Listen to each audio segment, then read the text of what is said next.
ಕೈಗಾರಿಕಾ ನಿವೇಶನಗಳ ಬಳಕೆಯಲ್ಲಿ ಮಹತ್ವದ ಮಾರ್ಪಾಡುಗಳೊಂದಿಗೆ ರಾಜ್ಯ ಬೃಹತ್ ಮತ್ತು ಮಧ್ಯಮ ಕೈಗಾರಿಕಾ ಇಲಾಖೆ ಪರಿಷ್ಕೃತ ಆದೇಶ ಹೊರಡಿಸಿದೆ.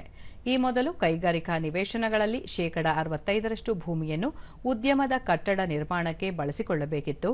ಅದನ್ನು ಪರಿಷ್ಕೃತ ಆದೇಶದಲ್ಲಿ ಶೇಕಡಾ 75ಕ್ಕೆ ಹೆಚ್ಚಿಸಲಾಗಿದೆ.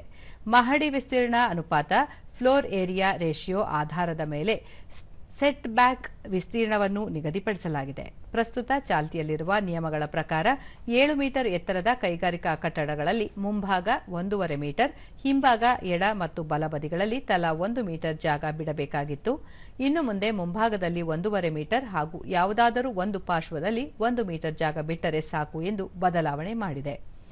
15 ಮೀಟರ್ ಎತ್ತರದ ಕಟ್ಟಡಗಳಿಗೂ ಸೆಟ್ ಬ್ಯಾಕ್ ವಿಸ್ತೀರ್ಣವನ್ನು ಪರಿಷ್ಕರಿಸಲಾಗಿದೆ. ಕೆಐಎಡಿಬಿ ಈ ನಿಯಮದಿಂದ ಕೈಗಾರಿಕಾ ಪ್ರದೇಶದಲ್ಲಿ ರಿಯಲ್ ಎಸ್ಟೇಟ್ ಚಟುವಟಿಕೆಗಳು ಗರಿಗೆದರಲಿವೆ. ಉದ್ಯಮಿಗಳಿಗೆ ಹೆಚ್ಚು ಭೂಮಿ ಖರೀದಿಸಬೇಕಾದ ಅನಿವಾರ್ಯತೆ ತಗ್ಗಲಿದೆ. ರೈತರ ಭೂಮಿಯನ್ನು ಸ್ವಾಧೀನಪಡಿಸಿಕೊಳ್ಳುವ ಪ್ರಮಾಣವೂ ಕೂಡ ಕಡಿಮೆಯಾಗಲಿದೆ. ವಾಹನ ನಿಲುಗಡೆಯ ಜಾಗವನ್ನು ಶೇಕಡಾ 5ರಿಂದ 3ಕ್ಕೆ ತಗ್ಗಿಸಲಾಗಿದೆ ಎಂದು ಬೃಹತ್ ಮತ್ತು ಮಧ್ಯಮ ಕೈಗಾರಿಕಾ ಸಚಿವ ಎಂಬಿ ಪಾಟೀಲ್ ತಿಳಿಸಿದ್ದಾರೆ.